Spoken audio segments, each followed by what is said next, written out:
Bismillahirrahmanirrahim. Assalamualaikum warahmatullahi wabarakatuh. Selamat datang di video pembelajaran mata kuliah arsitektur dan organisasi komputer. Ya, kali ini kita akan membahas chapter aritmatika komputer dan logika digital. Ya, namun untuk pertemuan hari ini kita akan fokus setelah pekan lalu kita membahas sistem bilangan. Ya. Konversi dari bilangan desimal, lalu ke biner, ke oktal, dan ke heksadesimal. Ya, selain itu juga pertemuan lalu kita mempelajari aritmatika komputer, representasi integer ya. Nah, sekarang kita melanjutkan pertemuan yang lalu terkait dengan representasi floating point dan logika digital, aljabar bool, gerbang logika, dan sirkuit digital ya. Khusus untuk logika digital ini sebenarnya sudah kita singgung atau kita bahas di mata kuliah matematika diskrit ya. Nah, namun karena memang mata kuliah matematika diskrit itu menjadi pondasi dari beberapa mata kuliah, sehingga kita review kembali materi aljabar bool yang sekarang dikemas dalam materi logika digital. Baik teman-teman, jangan lupa berdoa dulu sebelum kita belajar. Semoga ilmu yang kita pelajari hari ini bisa bermanfaat tidak hanya untuk sekarang tapi juga bisa untuk di kehidupan yang di masa depan. Oke, berdoa menurut agama kalian masing-masing. Persilahkan. Baik, berdoa dapat diakhiri.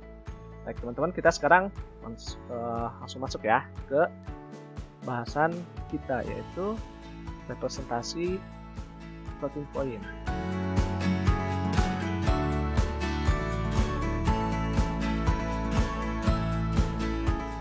Oke, setelah sebelumnya kita mempelajari representasi integer, sekarang kita mempelajari representasi floating point. Nah, sebelum kita membahas lebih lanjut, kita perlu mengetahui terkait dengan mengapa ada representasi floating point. Ya, yang pertama adalah bilangan dengan pecahan terkadang sulit dinyatakan dengan bilangan biner. Teman-teman sudah bisa mengkonversi bilangan pecahan ya, fraction atau belakang koma ya, di belakang koma, angka di belakang koma jadi bilangan biner. Nah, di sini kita memiliki pecahan 0,81. Bagaimana membentuk angka 81 ini dibinerkan ya? Lalu mekanismenya kan seperti ini ya.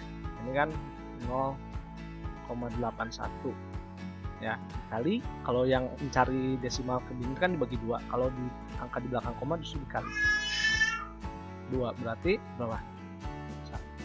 1,62 ya. Nah, 1,62 ini dapat dari mana? Dari 1 ditambah 0,62 ya. Nah, di sini 0,62 dikali 2 lagi. Oke, sama dengan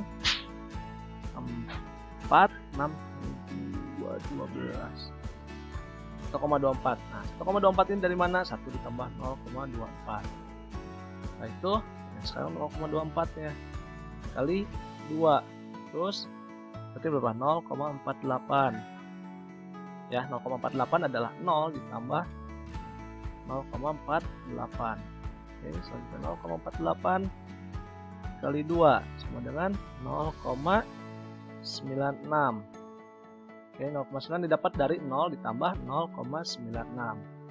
Ya, sekarang 0,96 kita jabarkan lagi, 0,96 kali 2 ya. Berapa kira-kira? Berapa? 1,92. Oke, 1,9 disusun dari 1 ditambah 0,92. Oke, terus berarti di sini 0,92 kali 2 dan seterusnya ya. Ini nggak sampai kapan berhentinya ya. Nah, maka sulit ini, makanya terus di satu-satu. Oh ya, kita ngambil ininya dari sini ya, dari bawah. Berarti kalau di sini berapa nih ya? Jam 41,84 berarti kan. Ini 1 tambah 0,84. Oke. Nah, di sinilah kita ambil ya. Dari kalau yang ini kita ambil dari atas ya, cara bacanya 11011. Tapi ini belum selesai. ya terus ke bawah nih masih berlanjut gitu. Ini mau sampai kapan kita bilangannya diketahui realnya gitu, maksudnya bentuk pastinya gitu, karena ini masih belum berhenti. Maka pendekatan yang bisa kita lakukan adalah aproksimasi ya. Mungkin yang lebih mudahnya adalah kalau misalnya pecahannya, misalnya contoh angka di belakang komanya adalah 0,6 misalnya ya, 0,6. Nah, kali ini berapa nih? Misalnya kita mau mencari 0,6 ini berapa binernya ya. Oke. Jadi di sini 0,6 dikali 2 sama dengan 1,2. 1,2 disusun dari 1 ditambah 0,2. Oke, 0,2 dikali 2 sama dengan 0,4. 0,4 di 0 ditambah 0,4. 0,4 dikali 2 0,8 ya, 0,0 ditambah 0,8. Oke, 0,8 disusun dari dikali 2 1,6. 1 ditambah 0,6. Nah, pada saat di sini 0,6 ya kali 2 sama dengan 1,2. Oke, ini merupakan 1 dan tambah 0,2. Ya, di sini ada pengulangan ya pada saat di sini nih. Di sini dan di sini ya. Nah, maka bilangan binernya bisa kita stop di sini. Oke. Maka bilangan biner dari 0,6 ini kan basis desimal adalah 1,0,0,1,1 basis 2 atau biner. Ini ya. Nah, untuk yang ini mudah, tapi kalau yang 0,81 ini sulit. Berapa angka di belakang komanya? Oke. Terus selain sulit pun mengetahui kita bilangan yang sangat besar dan bilangan sangat kecil itu sulit ya ditulis di bilangan desimal. Misalnya ini 25 berapa? Oh ya, 2,5 kali 10 pangkat minus 32 ini sangat banyak ya nolnya. Oke, lalu di komputer titik ya, atau maksudnya koma di bilangan biner gimana penulisannya? Oke, komputer hanya mengenal simbol 0 dan 1 ya. Nah, lalu juga register mempunyai jumlah bit tertentu kan, 8 bit, 16 bit ya, dan seterusnya. Jangkauan bilangannya terbatas dan mungkin bisa menampung bilangan yang sangat besar atau sangat kecil ya, karena sangat kecil juga berarti membutuhkan bit yang lebih besar. Oke, solusinya kita menggunakan bilangan dengan representasi floating point. Oke, cukup bisa dipahami kenapa muncul representasi floating point. Oke, nah kita akan mempelajari terkait ini. Floating point itu seperti apa? Teman-teman pasti sudah tahu ya, bilangan itu kan direpresentasikan dalam bentuk seperti ini ya. Baik, di sini ada plus minus tandanya, bilangan itu bisa bertanda positif atau negatif ya. Lalu juga signifikan dikali basisnya, nah dipangkatkan dengan eksponennya. Oke, sebagai contoh misalnya kita memiliki bilangan 0,07 misalnya ya, dikali ini kan sama aja dengan bentuknya adalah 7 dikali 10 pangkat minus 2 ya. Di sini tandanya kan bilangan positif ya, 7 ini. Nah, ini berlaku sebagai signifikan. Ini ya, karena bilangannya desimal maka ini basisnya 10 dan pangkat min 2 ini adalah eksponen. Oke. Nah, misalnya bilangan desimal 976 sekian ya, itu bisa dibentuk dengan 9,76 kali 10 pangkat 14. Atau yang lebih kecilnya ya 0, sekian 976 bisa direpresentasikan sebagai 9,76 kali 10 pangkat minus 14 ya. Nah, lalu bagaimana membentuk representasi ini untuk bilangan biner? Oke. Nah, sekarang bilangan desimalnya adalah 54,75. Ya, ini basisnya desimal ya 10. Nah, binernya adalah seperti ini. Oke. Teman-teman masih ingat cara membuat ini? Oke. Nah, kalau ini kan berarti ada 2 ya. Bilangannya ada 54 sama 75 ya. Bapak review sedikit. Oke. 54 ini didapat dari mana? Angka ini kan representasi dari 54 ya. Caranya adalah 54 bagi 2 sama dengan 27. Ada sisa nggak? Nah, sisanya 0 ya. Terus 27 bagi 2 ada berapa? 13 ya. Sisa 1. Di sini 13 bagi 2 6. Sisa 1. Sini 6. 3. Sisa 0 ya. Kita pindah ke sini ya. Maaf. Kumpil. Oke, di sini 3 dibagi 2 sama dengan 1. Sisa 1 kan? Ya. Ada lagi. Ya, sama ya, ada. Jadi kita ngambil dari sini. 1 sisa 1 ya. Sisa ini yang kita lihat ya.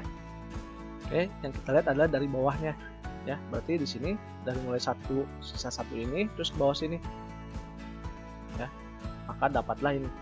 1 ya, yang ini 1 yang ini ke sini 0 0 1 0 ya. Kalau bilangannya yang sebelum koma ya, bilangan desimalnya ini ambilnya dari bawah. Terus 75 nya gimana?